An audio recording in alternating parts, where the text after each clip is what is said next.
Hi, I'm Sharon Davis, Chief Executive of Young Enterprise, and welcome to Series 3 of Enterprising Mindsets, Minding Your Money.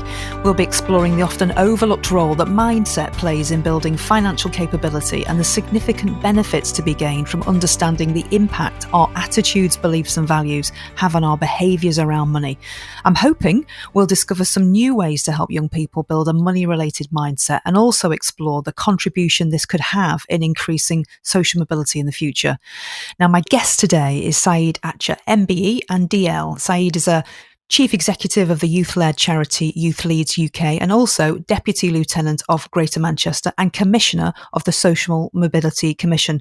Born in Bolton, Saeed founded the charity Youth Leads UK, supporting disadvantaged young people in Greater Manchester to access volunteering opportunities and skill development programmes. He was appointed Deputy Lieutenant of Manchester by the Lord Lieutenant of Greater Manchester in June 2019.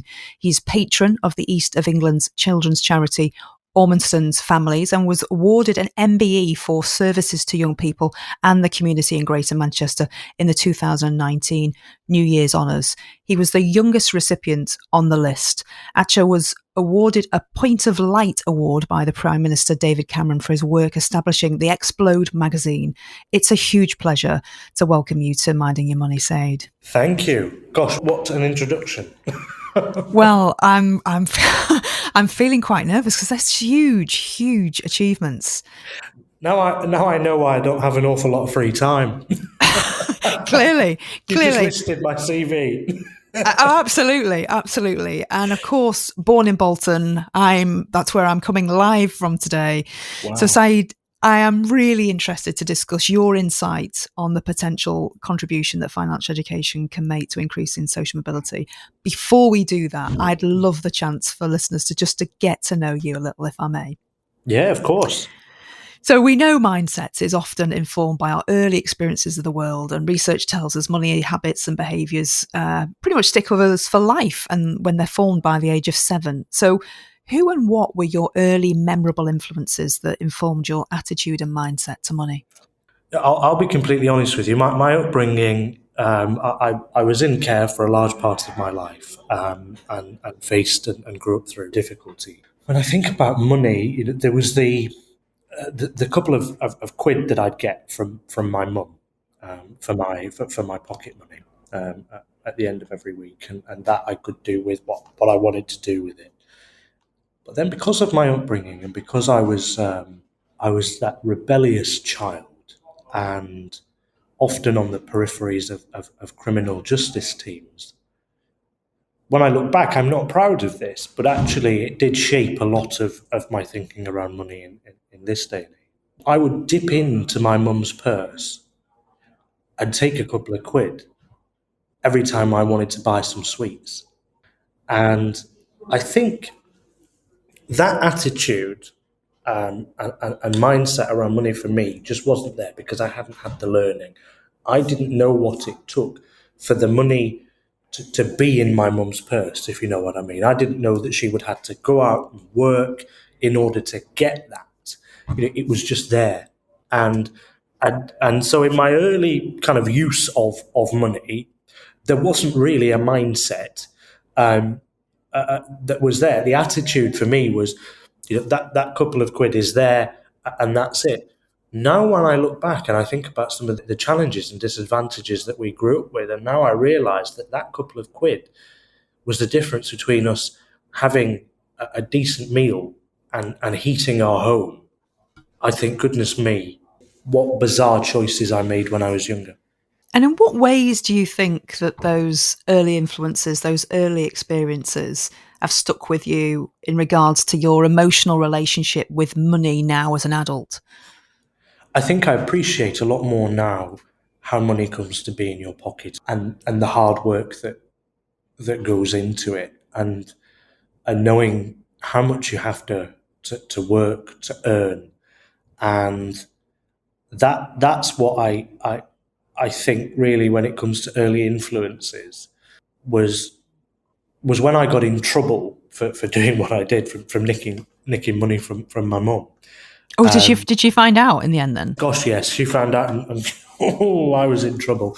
Um, she found out when she was doing her budgeting, and was like, "I haven't spent this." And I remember her shouting. I was upstairs, she was downstairs, and she was like, "Saeed, just come down." And I came down, and there she was with her notebook and her pen. She was like, "I'm £1.50 short this week," and my answer was like, "Yeah, and." And she was like, "Do you know where it is? Do you know, have I misplaced it?" Or so she wasn't like, pinning the blame on me. She was trying to get me to own up to it. And when I eventually owned up to it, I did get a little clip round the ear. Um, and she said, "Look, you need to know where this comes from, and you need to know where it needs to go." And that's when we talk about early influences, that's when I was able to understand what she's gone through to earn that cash, which then needs to go onto the gas and electric meter in order to go to the supermarket. And just seeing her there tossing up how much, the fact that she knew she had £1.50 short that week, that did say to me, Saeed, you have to plan, you have to budget, you have to think about what this money is going to get you. So that has stuck with me. In terms of my emotional relationship with money now, I think when I went into care in my early teens, I think it's probably a fact, isn't it, that young people who are care experienced don't have the best relationship with money, and I was the same. I would just spend whatever I had. I say fortunate enough to work, but I wasn't fortunate enough to work. I put hard work in to get a job at the age of 15. And I was working in a corner shop from 6 a.m. to 6 p.m. on a Saturday and a Sunday. I sacrificed my weekends because there was no other choice. I had to earn. And so I was, because I sacrificed the weekends to earn, and then during the week I would spend that money on not things that I need, like my lunch and things like that. And then, because I'd set up the charity and I was starting to be invited to things, business meetings, etc., etc., I remember having to buy my first suit and it taking me almost 6 months to earn enough money to buy that suit. So that's the emotional relationship I have with money now. And I'm that person that will always look for a promo code before I order anything online and try and get a discount. And so yeah, that's my relationship with money now. And it sounds like that's such a formative experience of your mum actually talking you through why that 150 was so important and how she needed to work for it. It sounds like that as then, when we look back as we started, at your incredible contribution you've made in such a short period of time, because you're still relatively young, aren't you? Yeah, 25 now. 25. I mean, it's incredible, really. It really is incredible, Saeed. If I may, we'll move on. Can we talk a little bit about social mobility? I know you're a social mobility commissioner.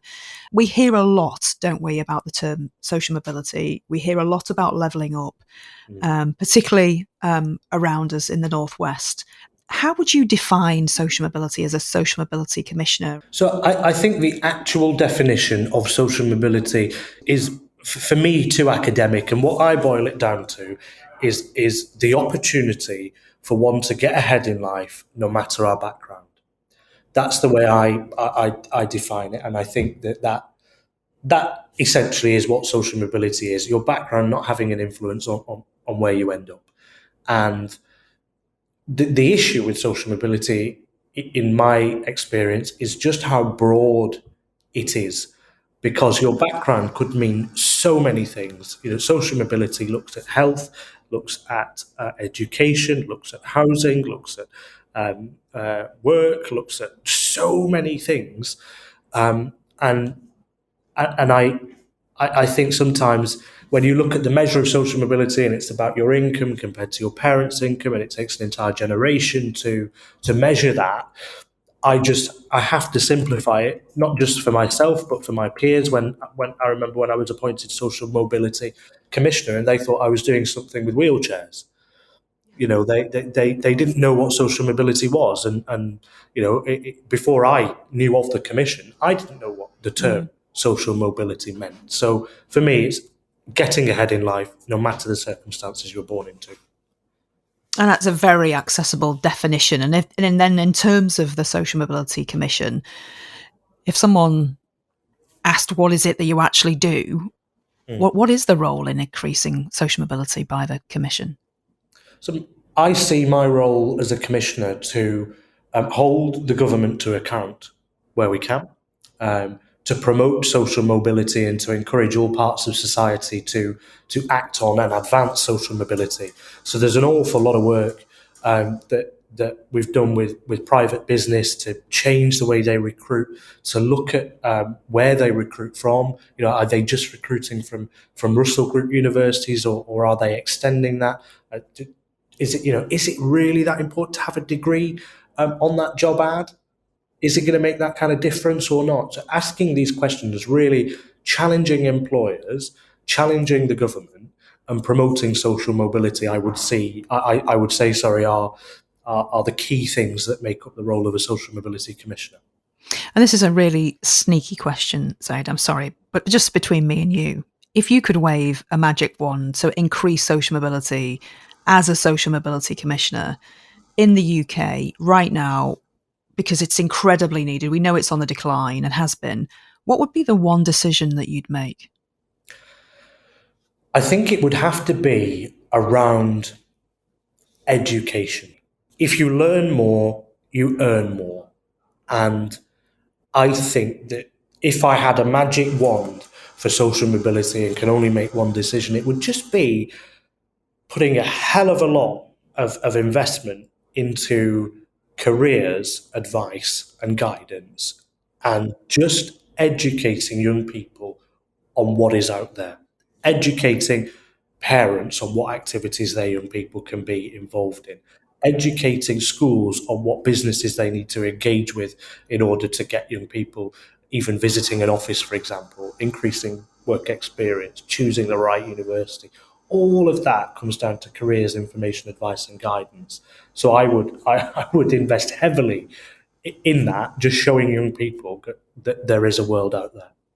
So it's building that ecosystem. Absolutely. And then we talk about mindset around money being formed very early on in our lives. Do you feel that young people's access to credible financial education is impacted by other barriers to social mobility? Frankly, I don't think there's enough education around finances. I don't think that, I think we've got real issues with financial literacy in the UK. And for me, when you look at it through that lens of social mobility, and you see that young people from disadvantaged and underprivileged backgrounds have so much more catching up to do with education. Schools haven't got the time to look at financial education because they've got to up those grades.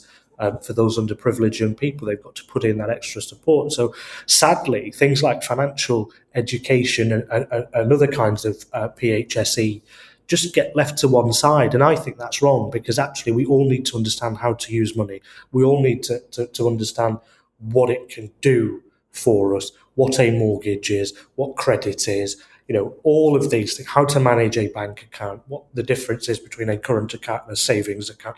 All of these things we do in our lives every single day. So you should have that experience. And of course it is affected by barriers to social mobility. And so just taking you back to Youth Leads UK, how old were you when you set up that charity? I was 15. I'd love to know your unique insight onto this question then. So how important are relatable role models when it comes to developing financial capability in young people?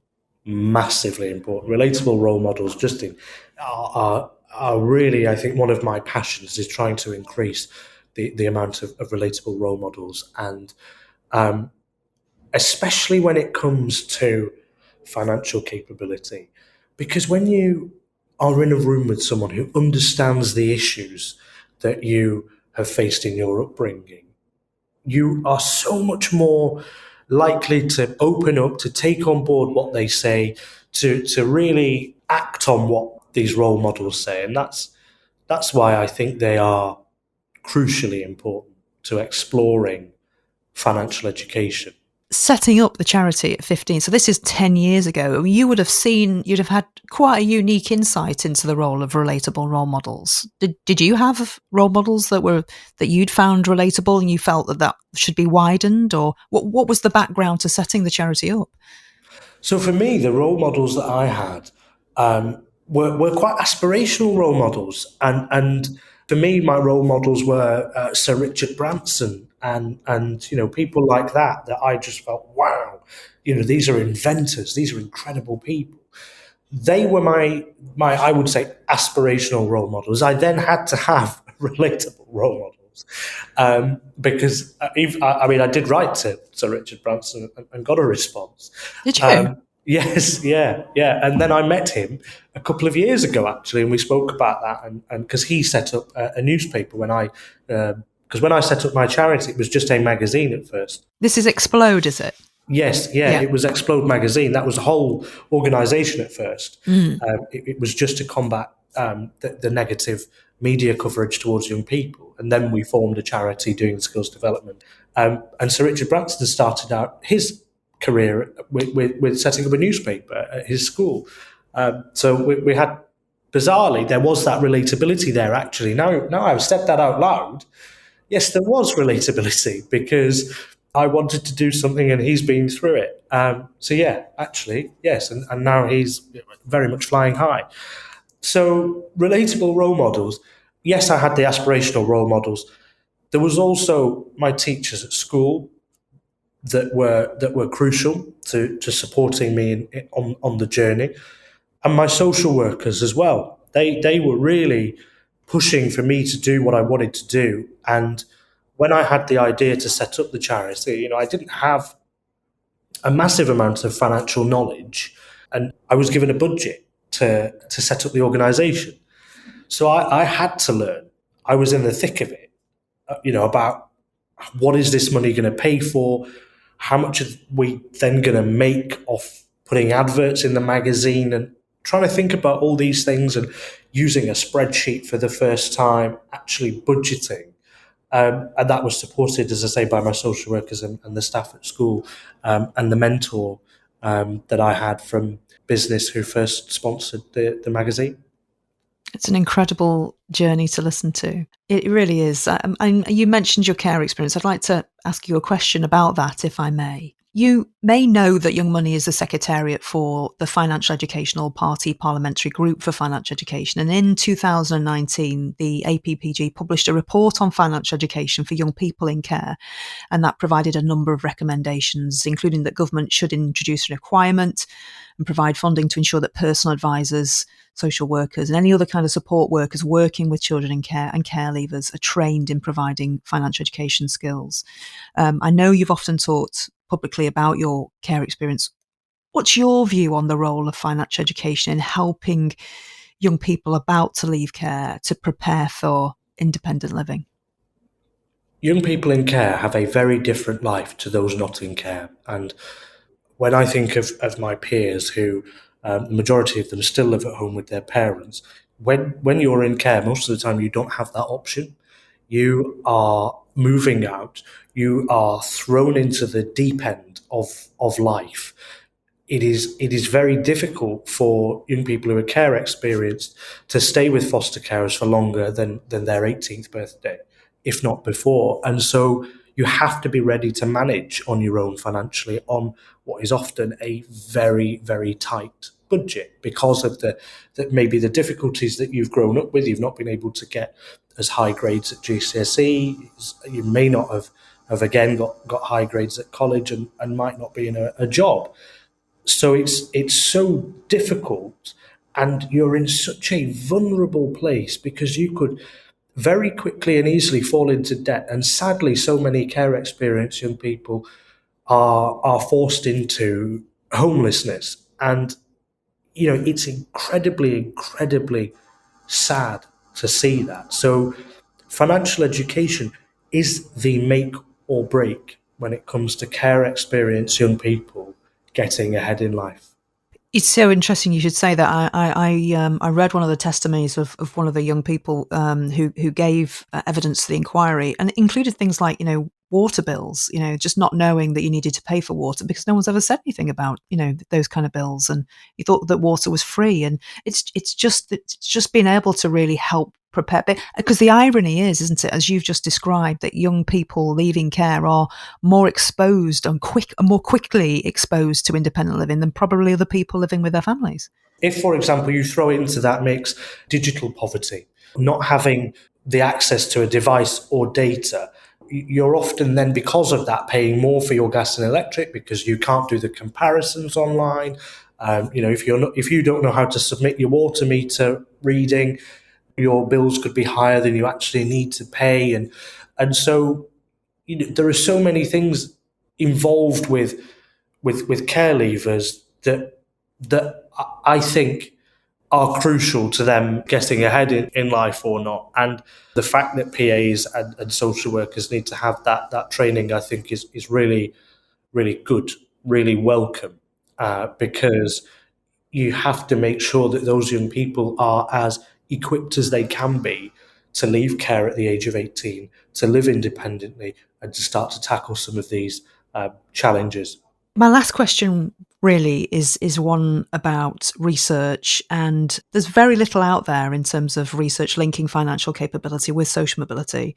I think at Young Enterprise, we believe that is something to explore further. What are your views on the contribution that financial capability could make to social mobility? If there isn't the research there, it's a shame that I'm coming to the end of my term as commissioner, but in whatever handover I write, I will make sure I put this in, because I think it is crucially important that link is explored, because if we're unable to tell that story, we may not be able to get that buy-in and that investment into financial education that we need. So I think it's certainly something that needs to be researched, needs to be explored.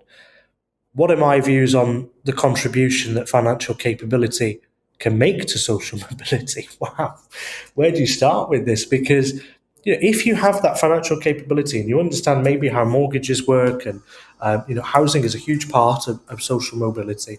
If you understand how to do price comparisons, you understand how to budget, you understand all of these things, you're able to make better informed financial decisions, meaning you're able to climb that ladder of social mobility quicker, and you're able to make the right decisions at the right time. You're less likely to fall into debt and things like that. If we were to think about it in like years, you could be 5 years ahead of your peers if you were, and I'm sure that's the research, isn't it, that we need to explore.